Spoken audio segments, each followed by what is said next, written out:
안녕하세요. 동체 이탈리아에 다시 보고 싶은 영화 79번째 그레고리 팩의 천국의 열쇠 제2부 시작하겠습니다.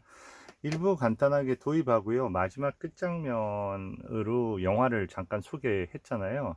첫 장면 어떻게 시작이 됩니까? 이제 그 프란치스 치스 홀름 신부가 완전히 노년이 돼서 꼬마랑 본인의 그 고향에 있는 아주 작은 교회에 와 있습니다. 와 있는데 한 1년이 지났고요. 그런데 그 몽시뇰이 찾아온 거죠. 그때 낚싯대를 가지고 이렇게 들어오는 걸 보고 상당히 좀 뭐랄까 오만한 어떤 시선으로 그렇게 쳐다보고 있습니다. 들어와서는 상당히 그 가식적인 얘기부터 시작을 하는 거죠. 당신의 충실했던 오랜 세월을 보상할 때가 됐습니다. 하면서 그 보상이 이제 은퇴를 그런 식으로 이렇게 그 얘기를 한 거죠. 그런데 그 프란체스가 얘기합니다. 저 은퇴하고 싶지 않아요. 여기서 보내게 좀 부탁드려요. 그리고 그 주교님이 제 오랜 친구입니다. 그러니까 이미 주교님과 내가 이거를 당신의 은퇴를 결정했다. 그 이유는 얘기합니다. 첫 번째, 당신이 한 얘기 중에서 설교 중에서 모든 무신론자는 사악한 것은 아니다. 모든 무신론자들이 사악한 것은 아니다. 천국에 갈 만한 사람도 있다. 두 번째는 그렇게 얘기하니까 그는 특별한 무신론자라고 하면서 그라는 사람을 얘기합니다. 그는 제가 말씀드렸어요. 자기의 가장 절친한 친구인 윌리, 의사인 윌리를 얘기하는 거고요. 두 번째는 신심이 많은 크리스찬은 선하다. 하지만 공자가 더 재밌는 점들이 많다. 유교가 좀 더 재밌는 점이 많다. 그리고 세 번째는 어떤 부인이 신앙 충고를 하러 왔는데 조금씩만 드세요. 천국의 문은 좁습니다. 이 세 가지 사실 우리의 그 상황하고 맞지 않는 그런 세 가지의 설교를 한 당신이 너무 이상하다. 그러므로 당신은 지금 영혼을 통솔할 수 있는 그런 어떤 능력을 갖고 있지 못하니까 은퇴하시오. 이런 겁니다. 거기에 대해서 프란시스 신부는 얘기합니다. 저는 통솔, 어떤 영혼을 통솔하고 싶지 않습니다. 자기 의견을 굽히지 않죠. 그러니까 신부는 영혼을 통솔하는 사람이 아니라는 거예요. 그거는 이제 이 영화를 보면서 서서히 프란치스 신부가 왜 그런 얘기를 했는지는 밝혀질 거고요. 그리고 이제 그 몽시뉴얼은 아주 그 오만한 태도로 위로하면서 더 이상 나는 지금 자러 갈 테니까 더 이상 나한테 얘기하지 말라. 결정은 내가 하는 게 아니고 위에서 다 할 거다 하면서 그 상황을 갖다 피해가면서 2층으로 올라갑니다. 2층으로 올라갔는데 그 위에 보니까 아주 큰 책이 있습니다. 그걸 보니까 프란치스 치슬롬의 일기해서 들어가는 겁니다. 도입 부분은 나의 인생의 그 초창기는 지금과 너무나 달랐다 하면서 나의 아버지는 어부장이었고 내가 알고 있는 그 누구보다 존경할 만한 사람이었다. 이렇게 들어가면서 플래시백으로 영화가 시작하게 되는 겁니다. 이제 본격적으로 이제 들어가 보겠습니다. 네. 네, 무슨 얘기냐면요. 이러면 사이가 안 좋을 것 같지만 우리는 종교가 다 다른 거예요. 아버지는 카톨릭, 그리고 아들인 프란치스도 카톨릭, 그런데 어머니는 프로테스탄트. 그러니까 세 명의 이 지역은 지금 현재 프로테스탄트 개신교 지역이고요. 개신교가 상당히 많은 어떤 그런 지역인데 거기에 대해서 사이가 안 좋을 것 같지만 우리는 어느 누구보다도 가까웠고 어느 누구보다도 서로를 사랑했고 서로를 위해서 살았다. 그렇게 나오는 겁니다. 그리고 이제 폴리라는 이모가 타임캐슬은 좀 더 큽니다. 그 타임캐슬에서 오고 있다고 노라도 데려올 거야. 노라, 폴리 다 이제 나중에는 이제 노라하고 사랑하는 사이가 되는데요. 우리 프란치스가. 예. 네, 그러니까 뭐 노라에 대해서 막 예. 그리고 이제 그 일을 나가려고 하는데 요새 문제가 많습니다. 가끔씩 이제 해치려는 사람도 있고 그러니까 당신 일 좀 딴 사람한테 맡기는 게 어때? 요새 여러 가지 사이가 안 좋고 당신을 자꾸 공격하는 것 같은데 그 일을 왜 그렇게 맡냐니까 그 일을 할 사람은 나밖에 없고 나 걱정하지 마. 다음에 저번처럼 해서 다음에도 나 공격하면 혼내줄 거야 하면서 오늘 저녁 먹으러 올게 하면서 나갑니다. 네. 그래서 문을 열고 나가죠. 나가고 그 뭔가 걱정스러운 눈으로 얘기하죠. 프란시스 뭐라고 했니? 왜 걱정하냐니까 얘기합니다. 너와 내 아버지는 카톨릭이잖아. 카톨릭을 여기에서 두려워하는 사람도 있고 싫어하는 사람도 있어 하면서 얘기합니다. 네, 무서워하고 some people은 그러고 이제 그 폴리 이모하고 와서 노라랑 와서 다 같이 식사를 하고 있는데 저녁 식사 시간에 오지를 않고 비가 저렇게 억수같이 내립니다. 이 영화에서 비는 상당히 중요한 상징입니다. 중요한 순간마다 비가 내리고 있어요. 이 영화에서 비는 거의 시련하고 같은 느낌이라고 보시면 될 것 같아요. 그래서 그 시련을 갖다가 견디기 위해서는 아마 내 우산이 필요할 거다 하면서 저는 그 나중에 맥납 주교가 프란시스한테 그 우산을 그냥 가져가라고 얘기를 하거든요. 비 올 수도 있잖아. 그러면서 우산을 나중에 주는데 저는 그 이 우산의 어떤 상징하고 저 비라는 게 인생을 살면서 겪게 되는 갖은 그 고난의 어떤 그런 상징이라고 생각을 합니다. 네. 그리고 이제 아버지가 이렇게 나오는 거죠. 어떻게 보면 회의를 마치고요. 근데 이때 보면 저 뒤에 이 비의 색깔하고 그런 내리는 느낌은 그 저 예전 보여드렸던 공포 영화 프릭스 기억나세요? 프릭스에서 마지막에 비 오는 날에 모두가 막 기어가고 프릭스들이 그러면서 복수하는 장면 있잖아요.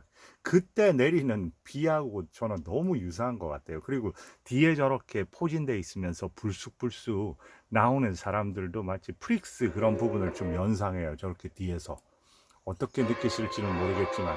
네, 그렇게 해서 저렇게 아버지가 공격을 당하고요. 아무래도 가봐야 될 것 같다 하면서 밖을 어머니가 나가자 그 폴리 이모가 남자니까 너도 엄마를 좀 쫓아서 가봐라 이렇게 얘기하니까 노라가 조심하라고 얘기하죠. 그리고 이제 그 아버지를 발견을 해서 같이 저 불어난 물을 지나고 있습니다. 그러니까 물, 비 이게 고난이죠. 저기서 너무 장화가 빠져가지고요. 아버지가 엄마만 그냥 가라고 하는데 엄마가 어쨌든지 붙들고 같이 가려고 하다가 다 저렇게 쓸려버린 거죠. 그리고 그 시신을 찾았고요.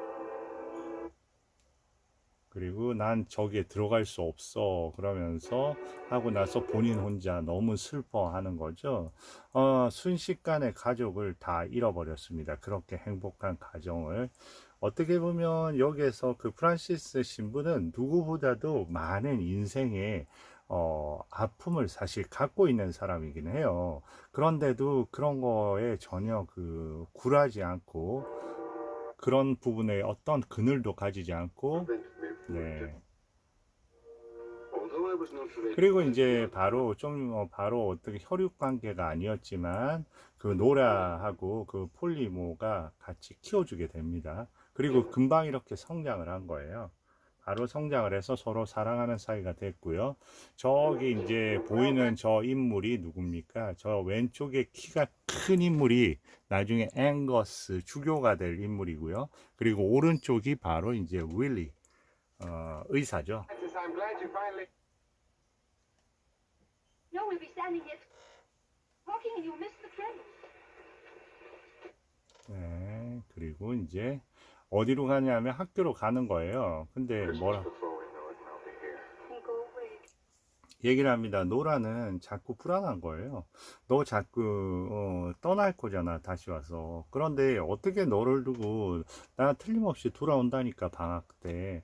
그런데 이제 노라는 얘기하는 거죠. 그 폴리모는 너를 위해서 얼마나 노력을 하는데 너가 신부가 되는 거를 꿈같이 생각하면서 너 폴리모의 의지를 꺾고 나를 갖다가 위해서 돌아와 줄 수 있어? 이런 식으로 이제 얘기를 하는 거죠. 그러니까 이 홀리웨일이라는 학교가 있는데 그 신학교가 있는 신학교 그 카톨릭 재단이거든요. 그러니까 그 앵거스처럼 본인도 신부의 그 자기가 사랑하는 프란시스도 신부의 길을 갈까봐 너무 두려워하고 있고 나를 혼자 내버려 두지 말라고 하고 그런 얘기가 이어지는 겁니다. 근데 어떻게 내가 너를 잊고 가겠니? 네, 이렇게 계속 얘기하는 거죠. 왜 그렇게 생각해? 앤티, 그 폴리 이모가 그렇게 너를 훈련시켰잖아. 네, 이렇게 나에 대한 감정 때문에 폴리의 꿈을 너가 진짜 버릴 수 있어? 근데 어쨌든 이렇게 그 키스를 하고요. 너 얼마나 너한테 할 얘기가 많았는데 이렇게 시간을 끌고 있냐? 이 얘기는 어때요? 지금 보면 이 폴리하고 이 노라 사이에 중간에 끼어 있는 거죠. 그러니까 둘의 관계는 서로 저기에서부터 서로 어느 정도의 긴장감이 있습니다. 저 구도 자체만 봐도 알 수 있죠. 그리고 편지 쓰고 공부 열심히 하라는 겁니다. 다시 말해서 너 훌륭한 신부가 되어야지 이런 얘기랑 다름없습니다. 그리고 여기서 이제 타게 되고요. 그 중요한 부분입니다.